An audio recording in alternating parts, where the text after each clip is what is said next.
My first day of college, I had the dean of Bliss Hall down at Dana School of Music where I went. If you're here because you want to make a lot of money, he said, you're in the wrong place. He said, if you're here because no matter what you do, you can't seem to stop doing this, he said, you're in the right place. So to me, that's what music's all about.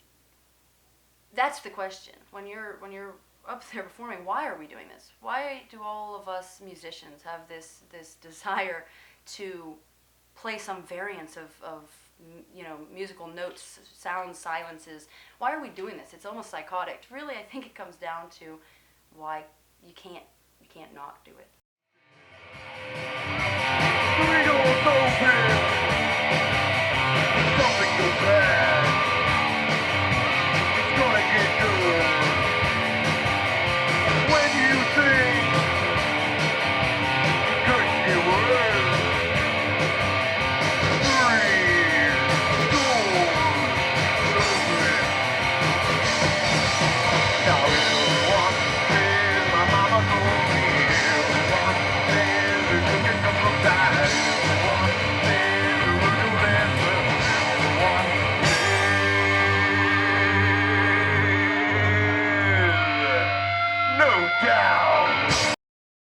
Started, you bought your first guitar In 1985. with what, quarters? Yeah, value quarters.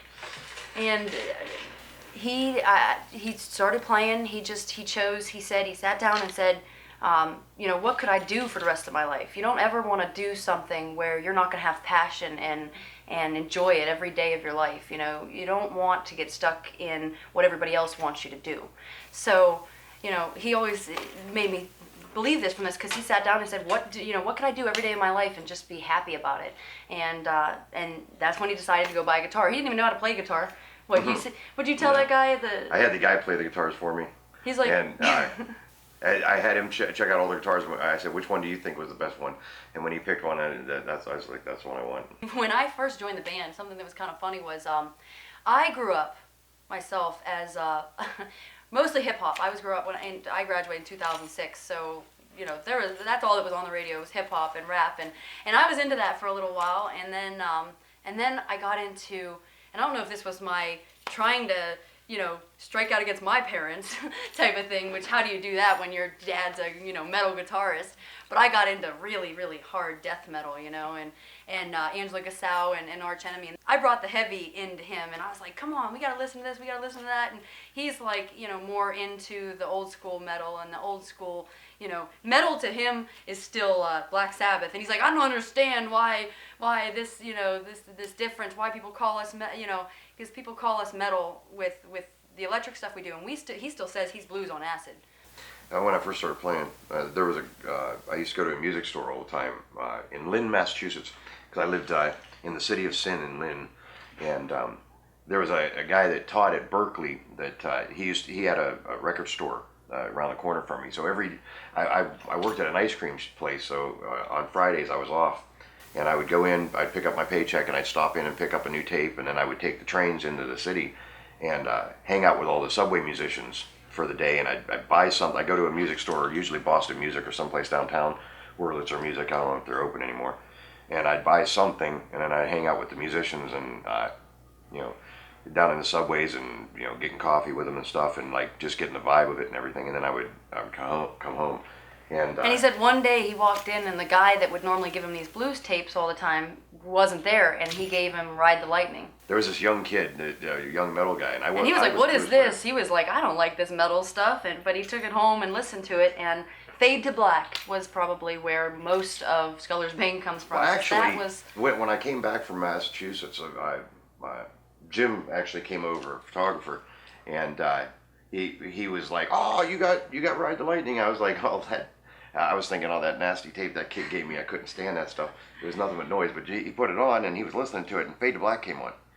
And when I heard Fade to Black, I was blown away. So after Jim left, I was like playing the tape over and over and rewinding it. And all of a sudden he ended up getting into a speed metal band. So you see this blues guy who grew up in the country on like old country, I don't even know what you used to listen to back then, but then he did the blues and then he got into the metal. So I really think that it's very interesting going back all the way, through this, because Sculler's Bane, what is that? What style is it? Nobody can define what it is. And I think it goes back to like all these various things. So at this point, he gets into the speed metal band. He tones down as he goes into the 90s and goes into the 2000s, and then he ends up in a band called Chaos Theory. And they were a great band, 3 guitar players, polished, real pretty music, and they fell apart because the biggest problem with bands is they can't stick together. I was in a band for a while that I had jammed with the guys for years and years, and we weren't going anywhere. And there was one thing that always seemed to be real important to me, which was that it seemed like the most important thing was just sticking together, just staying at what you're doing in any situation, whatever you're doing. As long as you stick at what you're doing, eventually it'll come to fruition. So when I got tired of what was going on, so I decided to leave that band, and I started what is now Sculler's Bane, and the whole concept being that the one thing that would never happen is it would just never stop. He's sitting there one day in the practice room just playing, and I was sitting behind the drums. My brother had a drum set in the room, and I didn't know anything about drums. I didn't even understand what was going on, but apparently, and now you could take over, apparently I started like tapping on the drums, so. Yeah, she's just playing along, and when I changed from one rhythm to another, she followed me along with it, so I was like, wait a minute, grab a set of sticks and let's see what happens. So I gave her a set of sticks, and she played 3 songs. The first time she ever picked up a stick, she played 3 songs right the first time. And then 2 months later, we were doing shows. Yeah, we practiced like every day, but no formal training. I just She I don't still, know to where this it day, came she from. doesn't practice. I still can't get her to practice. I try to get her to practice. It's the hardest thing in the world, which just comes to her, it seems like. When I'm playing on stage, it's like that's when I'm connected, if you will, to whatever that's like the realness. And it's like I get to experience stuff going through me, kind of, sort of, in a way.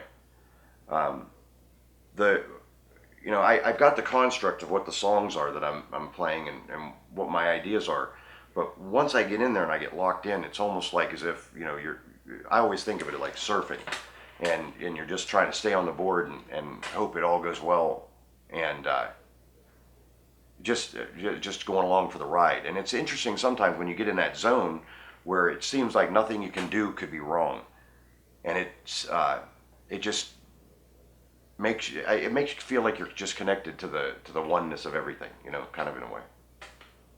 When I'm physically playing music, I don't focus on like what I'm playing. I've never been into rudiments or practicing or knowing what I'm actually doing necessarily that way, because I'm self-taught, but it's all about the passion to me. And when I'm up there, I like to just, it's about expressing what you're feeling, and it's just very raw. And I can think about a million things. I feel like I'm on fire when I'm like on a stage, when I'm in front of any audience. As long as it doesn't even have to be an audience, really. If I'm just playing to myself, there's passion, because there's just, I don't know what it is. It's another language. It's another language that I don't think that anybody's really understood what music's for. There could be magic. There could be, healing powers in it, or something that brings happiness or joy or sadness, or maybe it's just that you're able to express a wide variance of emotions. But it's just so raw. It's just exactly what it is. It's exactly what it is. When you can take something in its simplest form, because when it gets hard, you're doing it wrong. It's all about, in a sense, the raw communication. You got to let it be what it is. That's really what it is. And then understanding it, that comes later. Whether or not you're able to understand that, that comes down to each individual person. The communication, though, should be real. When we started out, I remember people used to, and I still get it. People always do it. You try to get, they're like, do this, do that. And I always said, even when I first started, I was like, that would be cool, but I'm not going to do anything. I'm going to wait until it is really there. When we first started Roxfest, I wanted to get together a bunch of different bands and just have a party ourselves, do it our way, whatever bands we wanted, and that's how we started. Well, actually, I asked her for her birthday. I was like, what do you want for your birthday this year? She was like, well, she had just started with the band. She's like, why don't we get a couple of the bands that we play with and find a place and just have a, just basically have a keg party. So we was like, all right, so we'll do, we found a place out in North Jackson, right across the street from the police station. It was our actually. first Ozfest we went to that year too. So when we go to do this, everybody's like, what are we going to call it? And so it was a joke to call it Roxfest because it was centered around my birthday party. And after the show, we just did this party in the middle of nowhere and in North Jackson, across from the police station. And everybody ended up like sleeping out, and there was like fires in the morning. People are like camping out and like blankets everywhere. It was crazy, and everybody's like, when are you doing Roxfest next year? And I was like, next year? What are you talking about, next year? The Youngstown scene, there's so much musical talent here, and everybody always says that, but the original bands don't get respected for it. You can play covers and play any place you want to play. Pretty much around here, but you don't even get venues to play much here, and so I was Joe Bob and Chapless Larry and all the guys that helped us really put together and start Roxfest, and I think that was something we really wanted to do, though, just to give them a place to play, a place to be the big band, to feel that confidence, to be able to come from that perspective. I love performing. I love performing for people. I like to make people happy. I like to be the force that was able to bring the joy to somebody, and it's really why I like to put shows together and bring bands together, and music is the language to me. Like you can express things with music that you can't any way else, and that's where passion is, and that's where the things that you can't explain. I'm like a really scatterbrained person, and I don't feel like I can express what I like to express unless I'm on a stage, or unless I'm in a practice room, or unless I'm sitting playing my drums, playing my guitar, something where I feel like I can, express those feelings. And that's because inspiration doesn't come when you plan it. You're there, it's 3 o'clock in the morning, you're tired, you got work in the morning. Oh, the best ideas come when you're tired. And then you're like, when you get all giddy? We just wrote a song. And you're a slave to the music, you're a slave to that. Not that that's not enjoyable, because you want to, you want to exploit that creativity when it comes, because it's not, you don't get inspiration every day. Really about what I play or what we play, or we have the acoustic thing and we can play some mellow stuff. I can play some blues stuff, we can play some jazz, we can play some metal. I enjoy personally metal, and so that's why I think a lot of times what people like about what we do is the passion. They like to see that I'm having a good time, he's having a good time, we're up there when we're playing. That's what they like to see, and it inspires people to be a better person, to be more creative, to go to that place, to go to their passion. And that's what I hope that people take away from, coming to our shows. They just see that we're just having a good time, and go out there and have a good time. Do what it is that makes you happy. Stop wasting your life with mundane, everyday, get up and go to work and do this and do that and do what society tells you to do. Go do what makes you feel good, what makes you happy, because this is the only life you get to live. The one thing is, nobody's ever actually asked me what I mean, because I twist the meanings around sometimes. I try to be overly artistic sometimes, and it's like kind of like psychology, or where you try to do the opposite, reverse psychology or something, and it's kind of like I get a tickle out of it. So a lot of things are hidden, but nobody ever actually asks me what it is that I'm getting at with the this bully pulpit, if you will, of being on the stage and being able to perform my own music, stuff that I write and things that I say, or how I act.